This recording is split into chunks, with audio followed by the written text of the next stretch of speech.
അവൾ 6ാം ക്ലാസ്സിൽ പഠിക്കുമ്പം ഒരു ദിവസം വീട്ടിൽ വന്നുവെച്ചും പറഞ്ഞു സ്കൂളിലെ കലോത്സവത്തിന് ഒപ്പനയ്ക്ക് മണവാട്ടിയാവാൻ അവളെയാ തെരഞ്ഞെടുത്തിരിക്കുന്നത്. ടീച്ചർമാരെ കുറ്റം പറഞ്ഞിട്ടും കാര്യമില്ല, കൊച്ചിനെ കാണാൻ നല്ല ചേലായിരുന്നേ.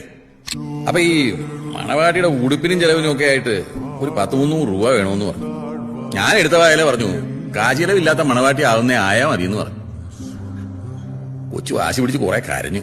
ഞാൻ അന്നേ ഇറക്കി സാർ, ഞാൻ കേട്ടില്ല.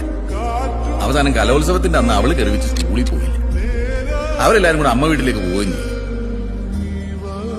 പോകുന്ന പോക്കിൽ ആ ഓട്ടോയിൽ ഒരു പ്രൈവറ്റ് ബസ് വന്ന് ഇടിച്ചു. ഒരു ദിവസം ബോധമില്ലാതെ എന്റെ കൊച്ച ICU കിടന്നു. ഞാൻ ചങ്കും തല്ലി ഓടിച്ചെന്നു.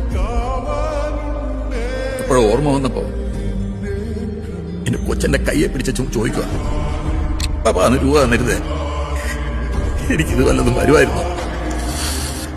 അത് പറഞ്ഞിട്ട് പിറ്റേന്ന് എന്റെ കൊച്ചു പോയടാവും.